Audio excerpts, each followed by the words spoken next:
لوط علیہ السلام کی قوم کا تذکرہ اللہ تعالیٰ نے قرآن مجید کے اندر کیا. ان پر عذاب نازل ہوا. وہ بدکاریاں کیا کرتے تھے, راستوں میں بیٹھ کر سیٹیاں بجاتے تھے, لوگوں کو پریشان کرتے تھے, سرکشی کرتے تھے, اللہ کی نافرمانی میں اپنی راتوں دن کو گزارتے تھے.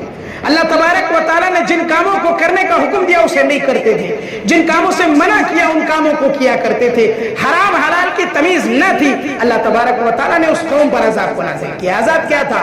عذاب ایسا سخت عذاب سن کر دل دہل جائے. اللہ تعالیٰ نے پوری بستی کو زمین سے اکھاڑ کر آسمان پر لیا اور اس پوری بستی کو اللہ تبارک و تعالیٰ نے زمین پر پٹک دیا, پیس کر رکھ دیا. اللہ تبارک و تعالیٰ نے اتنا خطرناک عذاب ان پر نازل کیا. قبل اس کے کہ اللہ تبارک و تعالیٰ ان کی بستی کو زمین سے اکھیڑ دیتا, اللہ تبارک و تعالیٰ نے ان پر پتھروں کی بارش نازل کی. اللہ تبارک و تعالیٰ کا سخت اور بدترین عذاب تھا ان کے لیے. سنگ باری ہوئی, آسمان سے چھوٹے چھوٹے کنکر اور پتھر ان پر نازل ہوئے, جس پر گرتا اس سے خون بہنے لگتا. اللہ تعالیٰ نے اس کا ذکر قرآن مجید کے اندر کہا, فلما جاء امرنا جعلنا آلیہا سافلہا وامطرنا علیہا حجارۃ من سجیل منضود.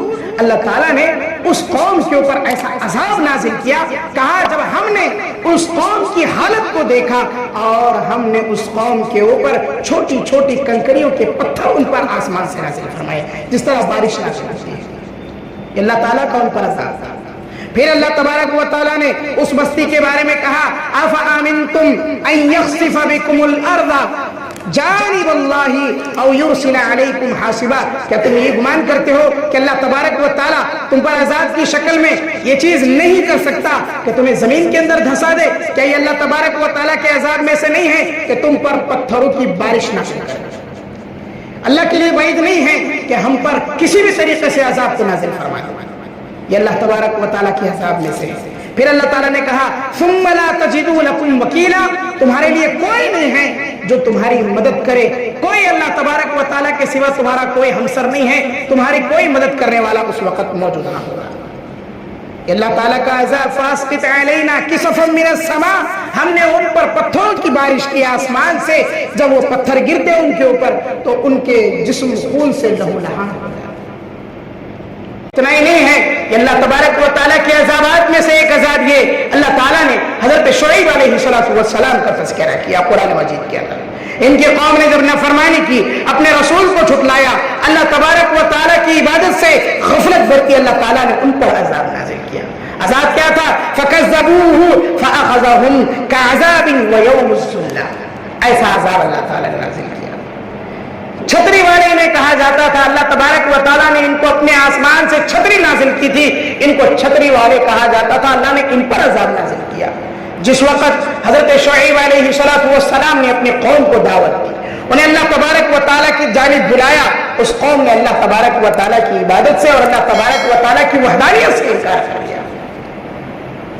اللہ تبارک و تعالیٰ کا عذاب ان پر اس شکل میں نازل ہوا کہ اللہ تبارک و تعالیٰ نے اس قوم کے اوپر اپنی جانب سے ایسا عذاب نازل کیا کہ وہ جب گھروں کے اندر تھے اس وقت اللہ تبارک و تعالیٰ نے ان کے دلوں کے اندر کپکپی پیدا کر دی, ان پر سخت گرمی لاحق کر دی, جس کی وجہ سے وہ نڈھال ہو گئے اور اپنے آپ کو گرتے پڑتے ہوئے میدان کی طرف لے کر چلے گئے.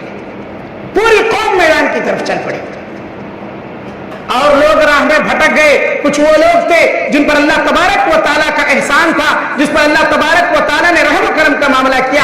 7 دن تک مسلسل بھٹکتے رہے اور اس کے بعد اللہ تبارک و تعالیٰ نے اس قوم کے اوپر بادل کے ایک ٹکڑے کو بھیجا جو ان کے اوپر سایہ کی ہوئی تھی, جبکہ اس میدان میں اس بادل کے ٹکڑے کے علاوہ کوئی سایہ وہاں موجود نہیں تھا. اللہ تبارک و تعالیٰ کا خاص کرم ان پر ہوا تھا. لیکن قوم کے لوگوں کی چاہت, اپنے لوگوں کی محبت کی وجہ سے لوگوں نے جن پر بادل کا سایہ کیا ہوا تھا پوری قوم کو وہاں بلا دیا. اللہ تبارک و تعالیٰ کا اس قوم پر عذاب نازل ہوا. وہ عذاب کیا تھا؟ اللہ تبارک و تعالیٰ نے بادل کی اس ٹکڑی کو اللہ نے عذاب اور آگ کا ذریعہ بنایا اور ان پر آگ کی برسات کی اللہ تعالیٰ, اور ان پر سخت عذاب اللہ تعالیٰ نے نازل کیا. یہ اللہ کے نافرمان بندے جو اللہ تبارک و تعالیٰ کی نافرمانی راتوں دن کرتے ہیں, اللہ تبارک و تعالیٰ کی عبادت سے غفلت برتتے ہیں, انہیں جان لینا چاہیے کہ اللہ کا عذاب بڑا سخت عذاب ہے. راتوں دن نافرمانی کرنے والے, اللہ کی عبادت سے غفلت برتنے والے یقین مان لیجئے اللہ تبارک و تعالیٰ کا عذاب بڑا سخت ہے. جب وہ پکڑتا ہے تو اپنے عذاب میں کسی کو بخشتا نہیں ہے, اس کے عذاب سے کسی کو چھٹکارا نہیں ہے.